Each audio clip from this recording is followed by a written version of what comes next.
여러분 안녕하십니까? 광주 MBC 뉴스데스크입니다.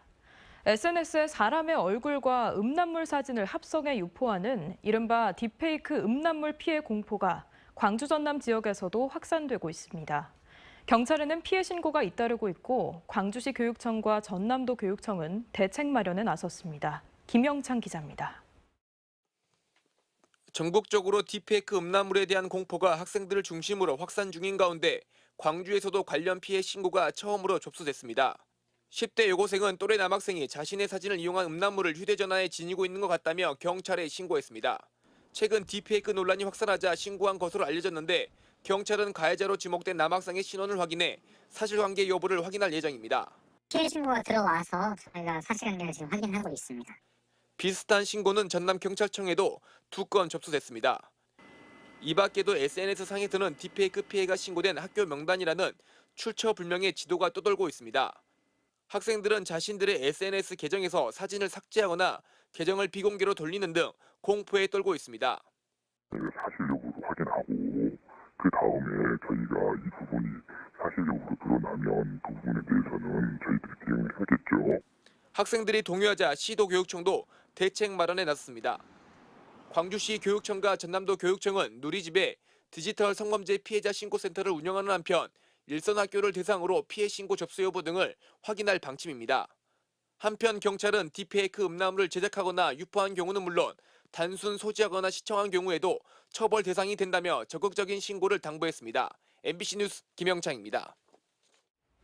광주시의 내년도 살림을 위한 사업비 약 3조 3,200억 원이 정부 예산안에 반영됐습니다. 인공지능과 미래차 등 지역 미래 먹거리를 위한 사업 등이 포함됐는데요. 몇 가지 주요 사업들은 이에 반영되지 못한 채 정부와 정치권을 설득해 확보해야 합니다. 김초롱 기자의 보도입니다. 내년 정부 예산안에 광주시 사업비 3조 3,244억 원이 반영됐습니다. 신규 사업은 31건에 1,351억 원, 기존 사업은 363건에 3조 1,893억 원입니다. 미래 먹거리를 위한 주요 사업으로는 인공지능 사관학교 42억 원, 온 디바이스 인공지능 서비스 실증 30억 원, 미래차 소부장단지 부품 개발 지원 3억 원 등이 신규 반영됐습니다.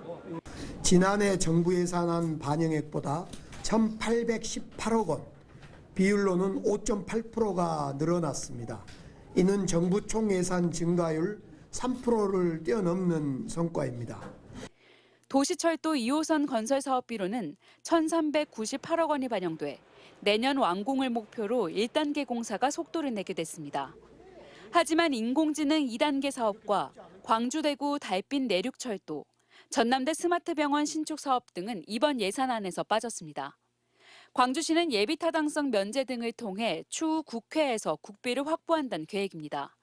특히 이 사업들은 다음 달로 예상되는 민생토론회에서 다뤄질 것으로 보여 윤석열 대통령의 결정이 관건입니다.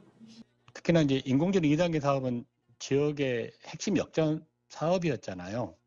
정말 필요하던 기타 면제가 이미 실현돼 했거나 실현될 수 있도록 이미 좀 정치력, 행정력을 발휘해서 결정이 되었어야 될 사안으로 매우. 국가기관의 경우 AI 영재고등학교 사업은 정부와 광주시가 협의를 마치지 못해 예산안에 오르지 못했고 국립트라우마 치유센터는 이전과 같이 일부만 국비 지원됩니다. 이들 기관을 100% 국비로 운영하기 위해서는 점진적인 국비 증액 노력과 함께 개정 법안의 국회 통과를 위한 정치권 설득 등이 장기적인 과제로 남게 됐습니다. MBC 뉴스 김초롱입니다. 그런가 하면 전라남도의 내년도 예산은 올해보다 3.4% 증가한 8조 9천억 원이 반영됐습니다. 국비 9조 원 시대를 열 기반이 마련됐다는 평가를 받고 있습니다. 김윤 기자가 보도합니다. 내년도 정부 예산에 반영된 전남의 주요 사업입니다. SOC 분야에서는 완도 강진고속도로 1조 5천억 원이 신규 반영됐고 목포역 철도 재배치 사업도 40억 원이 신규 반영됐습니다. 목포역 사업은 목포 역사 신설과 또 다른 사업이 시작됐다는 점에서 의미가 큽니다. 호남 고석철 2단계 사업비와 신안 앞에 해남 화운을 연결하는 국도 사업비도 반영됐습니다. 문화 관광 분야에서는 목포구 등대 명소화 사업비 6억 여원과 영광 종교순례 테마 관광 명소화 사업비 4억 여원이 새롭게 반영됐습니다. 또한 순천과 진도 문화도시 조성 사업비 각각 30억 원과 목포 2025 남도 국제 미식 산업 박람회 사업비도 포함됐습니다. 첨단 R&D와 전략 산업 분야에서는 선박과 바이오, 모빌리티 분야 등에서 모두 6건의 사업이 신규 반영됐습니다. 에너지 분야에서는 에너지 인력 양성을 위한 에너지 기술 공유대학 구축에 30억 원이 신규 반영됐습니다. 농수축산업 분야에서는 수산물 산지 거점 유통센터 사업비 2억 원이 반영됐고 진도 서망항 확장 용역비 5억 원도 반영됐습니다. 전남의 국비 예산 반영액은 모두 8조 9천억 원으로 올해보다 3.4% 늘었습니다. 전남도는 특히 정부 예산 증가율이 3.2%로 낮게 설정되고 SOC 예산이 1조 7천억 원 감소한 상황에서 이 같은 예산 확보는 고무적인 것으로 평가했습니다.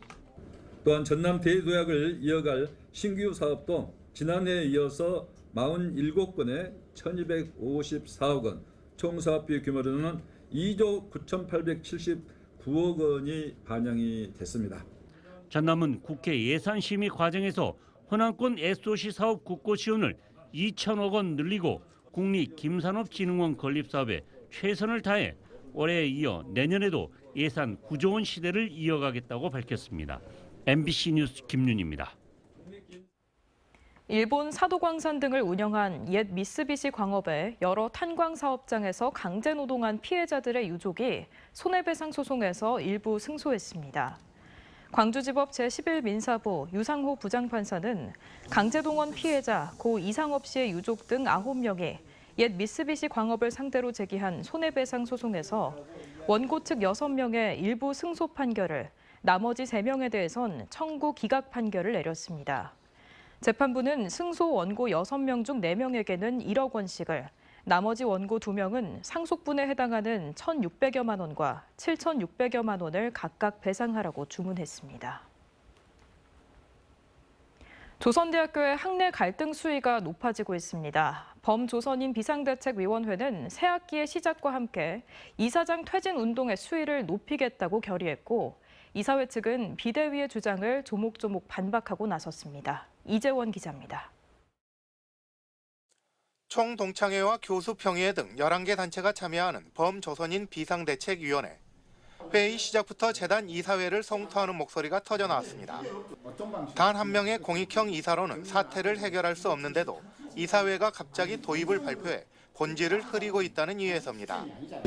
갑작스럽게 던진 것은 여러 가지 보수 차원에서 했을 것 같은데 이건 기본적으로 기만인 거고.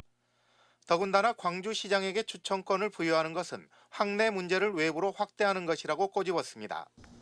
범대위는 사태의 본질은 소통하지 않는 이사회의 운영과 사유와 시도에 있다며 이사장 퇴진만이 해결책이라는 점을 분명히 했습니다. 먼저 서명운동을 전개하고 이것을 우리 지역 시민들한테까지 확대해서 이 법인의 부당함도 이렇게 알리고 퇴진의 필요성도 역설하고. 조선대 이사회 측도 자료를 내고 조목조목 반박했습니다.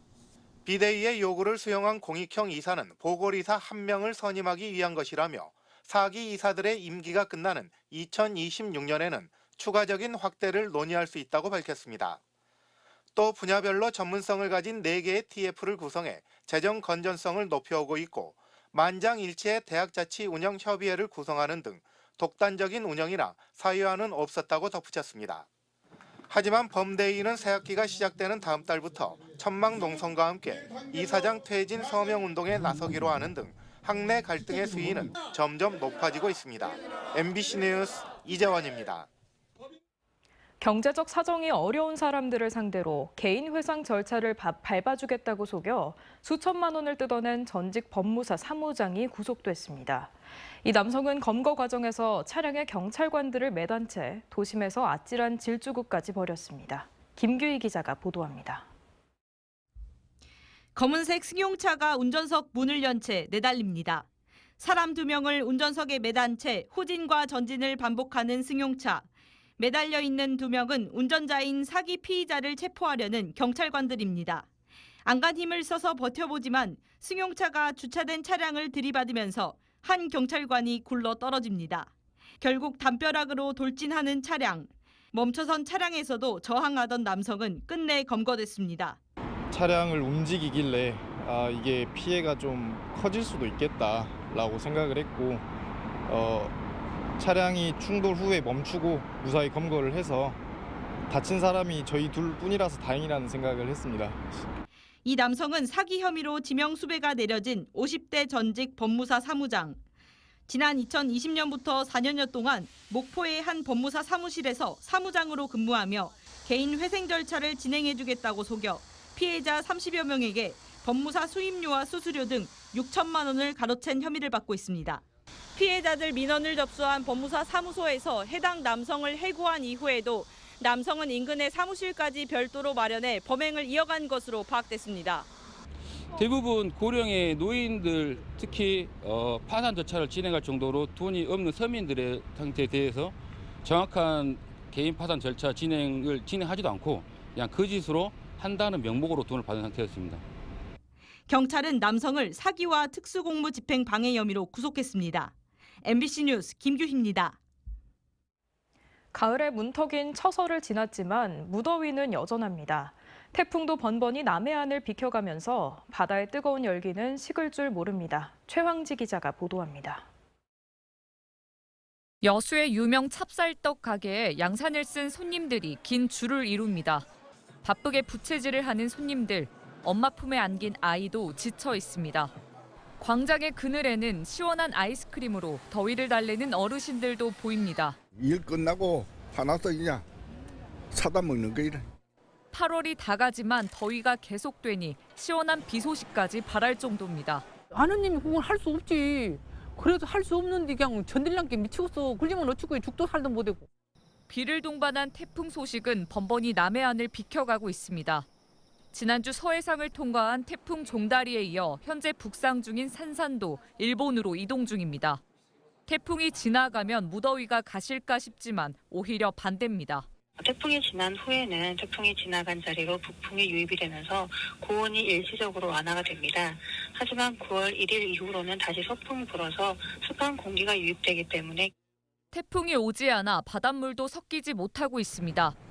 이런 상황이 계속될 경우 고수온 피해도 확산할 수 있습니다. 바다는 주로 표층 쪽이 수온이 더 높고 아래쪽이 수온이 상대적으로 낮아요. 바람이 많이 불어서 혼합이 되면 표층수가 차가워지는 곳 아래에 찬물이 올라와서 다음 달 북태평양 고기압이 수축하며 태풍길이 열려 가을 태풍이 올 가능성은 높습니다.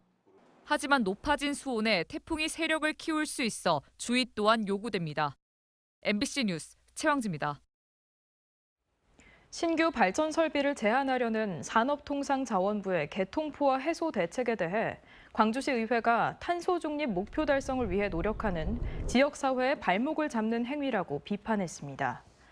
광주시 의회는 오늘 발표한 성명서에서 변전소 여유 용량이 남아있는 광주 지역까지 일괄적으로 통제하는 건 형평성에 어긋난다며 지역의 에너지 자립 실현을 위한 정책을 다시 검토하라고 정부에 요구했습니다. 앞서 산자부는 호남 지역의 재생에너지가 집중 생산돼 전력망이 이를 감당하지 못하고 있다며 신규 발전을 제한한 뒤 송전선로와 변전소 건설을 추진하겠다고 밝힌 바 있습니다. 광주 도심에 5.18 민주화 운동을 왜곡하는 현수막을 내건 정치인과 정당이 고발당했습니다. 광주시와 5.18 기념재단은 오늘 민경욱 가가호 공명선거 대안당 창당준비위원장과 5.18에 대한 허위 사실을 유포한 혐의를 고발했다고 밝혔습니다.